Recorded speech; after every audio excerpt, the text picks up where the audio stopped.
Hello guys, welcome to my YouTube channel. मैं अभिषेक आपका स्वागत करता हूं मेरे यूट्यूब चैनल पर। कैसे हैं आप लोग?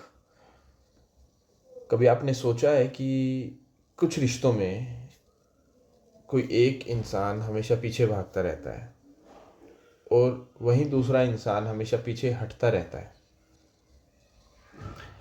कोई एक इंसान इतना फ्री होके प्यार कर लेता है, इतना आसानी से खुलकर बात कर लेता है, भरोसा कर लेता है, और वहीं कोई दूसरा इंसान यू नो क्लोजनेस और इंटीमेसी से हमेशा दूर भागता है। क्या है ये पैटर्न, और क्यों अक्सर ऐसा होता है कि किसी भी एक रिलेशनशिप में आप अपने से भी लगा सकते हैं अपना रिलेशनशिप देखकर कि उस रिलेशनशिप में कि आप किसी अपने पार्टनर को इतना कुछ दे रहे हैं, बट जब भी कुछ भी क्लोजनेस और इंटीमेसी, जब भी कुछ होना होता है, तो वो इंसान यू नो दूर भागता है चीज़ों से।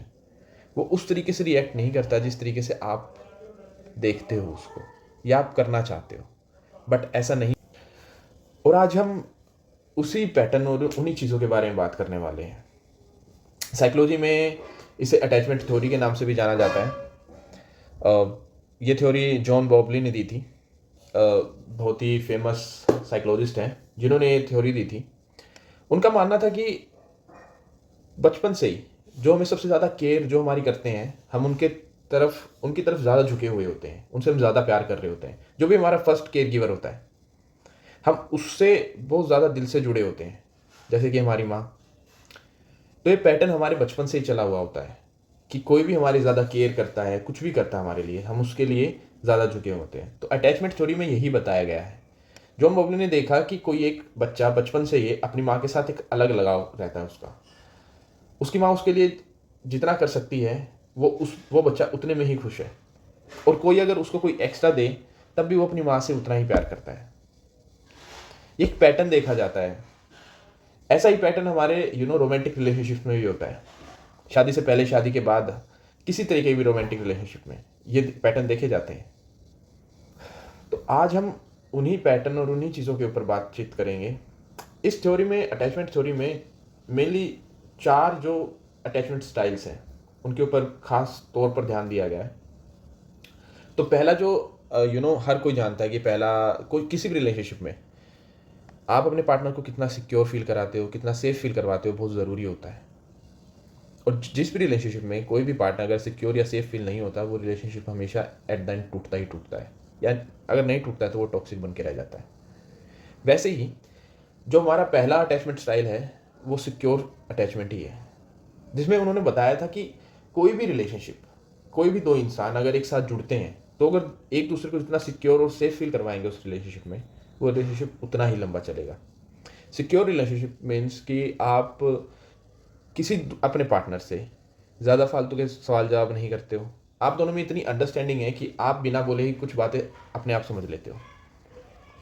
आपको ज़्यादा एक्सप्लेन करने की ज़रूरत नहीं होती। जब आपका कुछ इमोशन होता है, मान लो आपको कुछ फील हो रहा है, आपको एंगर फील हो रहा है, तो आप अपने दूसरे पार्टनर को वो चीज़ बता सकते हो, उस पर निकाल सकते हो, और दूसरा पार्टनर उस अंडरस्टैंडिंग से वो समझ लेता है कि हाँ चलो अभी कुछ हो रहा है, बट धीरे धीरे वो सेटल डाउन हो जाएगा।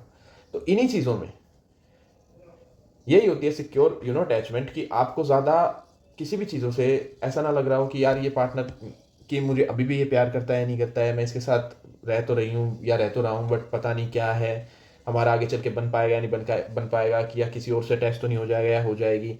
वो खोने का डर खत्म हो जाता है सिक्योर फीलिंग में। और जितना सिक्योर हम रहते हैं ना किसी चीज़ को लेकर, और जितना हम फ्री छोड़ते हैं चीज़ों को, हम उतने ही खुश रहते हैं। आप अपनी लाइफ से देखो, अगर आप छोटी छोटी चीज़ों को ज़्यादा पकड़ के रखोगे ना, होल्ड करके रखोगे किसी भी एक फीलिंग को, तो आप उस चीज़ को, मतलब जब वो जाएगी ना, तो आपको इतना दर्द होगा। तो इसलिए आपको हमेशा होल्ड करके नहीं रखना है चीज़ों को। जितना फ्री छोड़ोगे, चाहे वो आपका पार्टनर हो, चाहे कुछ भी हो, आपको हमेशा चीज़ों को फ्री छोड़ना है। तभी आप उस चीज़ को लंबे समय तक अपने पास रख सकते हो।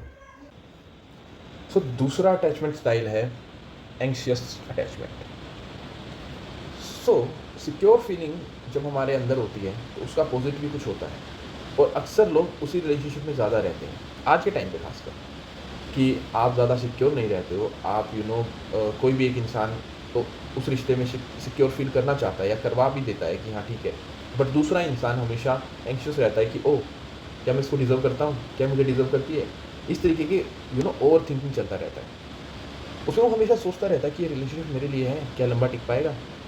अच्छा, ये बाहर जा रही है या जा रहा है तो ये किसके साथ मिल रहा होगा, किसके साथ मिल रही होगी, क्या इसका बाहर भी किसी के साथ चक्कर होगा, मेरे साथ लॉयल है या नहीं है, मैं जो कर रहा हूँ ये कर रही हूँ इसके लिए काफ़ी है नहीं काफ़ी है, अच्छा इस हमेशा मुझसे प्यार करता रहेगा नहीं करता रहेगा। इस तरीके के सवाल हमेशा हमारे जहन में घूमते रहते हैं। इस अटैचमेंट स्टाइल में ना बंदा अपना रिलेशनशिप तो ख़राब करता ही है, दूसरे का मेंटल पीस भी ख़राब कर देता है। So the third attachment style is avoidant attachment. आपने नाम से ही आप देख लो कि अवॉइड करना। इस अटैचमेंट स्टाइल में ना आप अपने रिलेशनशिप में भी देखो कि कोई एक इंसान ज़्यादा इन्वॉल्व होता है, बट दूसरा इंसान वहीं उन चीज़ों से भागता रहता है। हमेशा एक इंसान हमेशा दूसरे इंसान का पीछा करता है और वो दूसरा इंसान ये बोलता है तुम मेरी इंडिपेंडेंसी तुम ले रही हो या ले रही हो, मैं अपने खुले विचारों से रहना चाहता हूँ, तुम मुझ पर एक बोझ बन के रह रही हो, तुम अपने ख्यालों का और बातों का प्रेशर मुझ पर डाल रहे हो। इस तरीके की बातें उसको अपनी इंडिपेंडेंसी ज़्यादा पसंद आती है। उसको रिलेशनशिप में भी रहना है बट वो इन चीज़ों से भी दूर भागता है कि हाँ किसी को कमिट करने में ऐसे रिलेशनशिप भी होंगे तो अवॉइड करते हैं। एक सिक्योर रिलेशनशिप वो हमेशा अवॉइड करते हैं, ये भी किसी पास्ट रीजन की वजह से हो सकता है। So the fourth attachment style is disorganize attachment. So इस अटैचमेंट में ना एंशियस और अवॉइडेंट का मिक्स फील होता है। जब मिक्स होता है तो आप समझ जाओ कि इंसान कैसा होगा कि उसको प्यार तो चाहिए बट उसको अपनी शर्तों पे प्यार चाहिए। कि जब उसको फील होगा कि अब मुझे प्यार नहीं चाहिए तो उसको उस वक्त बिल्कुल भी वो इंसान चाहिए नहीं जो उससे प्यार करता है। उसको अपनी शर्तों पे वो चाहिए, ऑर्गेनाइज तरीके से नहीं होगा, डिसऑर्गेनाइज। उसको रहता है कि नहीं अब ये इंसान नहीं चाहिए, बाय, नहीं चाहिए। वो डिटैच भी फटाफट हो सकता है, अटैच होने में उसको टाइम लग सकता है। अटैच वो तब होगा जब उसको लगेगा कि ओके अब सामने वाला इंसान उस तरीके से बिहेव नहीं कर रहा है जिस तरीके से और लोग करते हैं, या जिस तरीके से वो खुद चाहता है कि ये ऐसा बिहेव करे, वो तब अटैच हो सकता है। बट वो अटैचमेंट भी कुछ टाइम तक ही रहेगी। और इन चारों पैटर्न में ना हम किसी भी रिलेशनशिप में आज के टाइम हम देख लें तो हम 3 पैटर्न में सबसे ज़्यादा है जहाँ हम अपने पार्टनर पर विश्वास नहीं करते हैं, चीज़ों को एक अलग एंगल से देखते हैं, चीज़ों को इतना कॉम्प्लिकेट कर देते हैं कि सामने वाला इंसान अगर कुछ समझाना भी चाहे तो हम अपने दिमाग पे एक शटर डाउन इतना कर देते हैं कि हम उसकी कोई बात ही नहीं सुनते। मैं ये नहीं बोल रहा हूँ कि पार्टनर्स आपके जिस पार्टनर के साथ आप हो आप उसी पार्टनर को डिज़र्व करते हो या आप वो पार्टनर आपके लिए ही परफेक्ट बना है, नहीं। आप चेक कर सकते हो, आप ये देख सकते हो कि इन पैटर्न्स की वजह वजह क्या है। क्या इसका जो भी आपका पार्टनर है, जो भी जिसके साथ भी अभी आप रह रहे हो, तो आप ये पता कर सकते हो कि अच्छा ये इंसान मुझसे प्यार क्यों नहीं कर पा रहा है जिस तरीके से मैं कर पा रहा हूँ या कर पा रही हूँ, ये इंसान क्यों नहीं कर पा रहे। तो आप वो पैटर्न देखो, उनकी लाइफ में झांक कर देखो कि वो किस चीज़ से वो घबरा रहे हैं, क्योंकि अगर वो आज उस चीज़ से नहीं निकले ना तो कभी इस चीज़ से नहीं निकल पाएंगे। तो आप उनकी वो जो शील्ड है जो उन्होंने लगा रखी है अपने आगे, आप उसको तोड़ो, आप पता करो। ये किसी पास्ट रिलेशनशिप से भी जुड़ा हो सकता है, बचपन की कोई ऐसी चीज़ें हो सकती हैं जो उनको नहीं मिली, हमेशा एक टॉर्चर मिला है, या जब भी उन्होंने फील किया है कि जब भी कोई मुझसे प्यार करता है या प्यार करती है तो वो हमेशा मुझसे दूर चला जाता है, तो इस डर से भी वो कि कई बार एक इंसान प्यार नहीं कर पाता है, उस तरीके से बिहेव नहीं कर पाता है। ये सब चीज़ें, ये सब पैटर्न आपको अपने पार्टनर में खुद देखने पड़ेंगे। जब आप वो चीज़ देख लोगे तब शायद आपका रिलेशनशिप ना एक स्मूथनेस पे तो शायद से चला जाए, कि आपको पता लग जाएगा कि ओके एक पुरानी वजह की वजह से, एक पुरानी चीज़ों की वजह से आज ये इंसान इस तरीके से बिहेव कर रहा है, तो शायद आपका देखने का नज़रिया चेंज हो जाए, तो शायद आप उसको बेटर तरीके से समझ सको, उसको अच्छे तरीके से जान सको। क्योंकि गिव अप तो आप कभी भी कर सकते हो रिलेशनशिप में, आपको बट निभाने के लिए ना आपको कुछ ना कुछ चाहिए। तो यार आप निभा के देखो, अगर आपसे नहीं निभ रहा है एट द एंड तो आपको छोड़ना ही है, तो एक अच्छी ट्राई क्यों नहीं आप मार के छोड़ सकते। तो आप पैटर्न देखो कि क्या पैटर्न है और आप चीज़ों को देखो। अगर आपको पैटर्न मिल जाता तो आप उस पर काम करो दोनों मिलकर, दोनों देखो कि शायद से चीज़ें वर्क कर जाए। आप अगर कोई किसी भी एक सिक्योर फीलिंग को छोड़ दो, सिक्योर अटैचमेंट को छोड़ो, बाकी तीनों में है, तो आप सबसे पहला एक काम ये कर सकते हो, आप खुलकर बात कर सकते हो किसी भी टॉपिक पर। धीरे धीरे उस चीज़ को प्रैक्टिस करो कि मुझे इस चीज़ पर बात करनी है।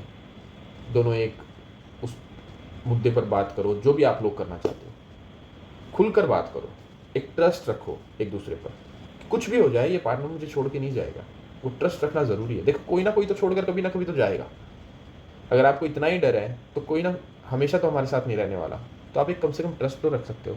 वो ट्रस्ट बिल्ड करो, अपने इनर चाइल्ड पे काम करो। सबसे पहले हम बचपन में कैसे हर किसी से घुल मिल लेते थे। जब हम बच्चे होते थे तो हमारी हर एक से दोस्ती होती थी, हर एक से हम हर एक पे ट्रस्ट करते थे। हम घर आते थे, हम स्कूल से हम ये बोलते थे कि मम्मी आज वो मेरा बेस्ट फ्रेंड बन गया, वो हर दिन हमारे बेस्ट फ्रेंड बनते थे। तो हम उस बचपने को वापस हमारे रिलेशनशिप में भी ला सकते हैं ताकि वो जिंदा रहे रिलेशनशिप। हम काम कर सकते हैं, ज़रूरी नहीं है सब कुछ तोड़ना। तो हम मिल के काम करें उस रिलेशनशिप पे। आप दोनों जो भी पार्टनर्स हो मिल के काम करो, अपने इनर चाइल्ड पे काम करो, जनरल टॉक्स करो, बैठो, समय बिताओ, लॉन्ग ड्राइव पे जाओ, बातचीत करो। बट एक पैटर्न देखो, इन पैटर्न्स में से आप किस पैटर्न में हो, किस अटैचमेंट स्टाइल में आप हो, secure, anxious, avoidant and disorganised. आप खुद देख सकते हो।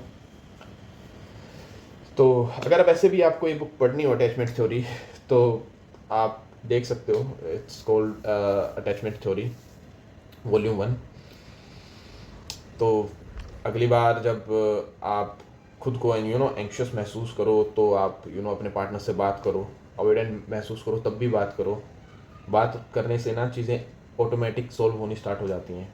तो आप देखो, समझो और बात करो। तब तक हम मिलते हैं अगली वीडियो में, किसी नए टॉपिक पर नई चर्चा लेकर आते हैं।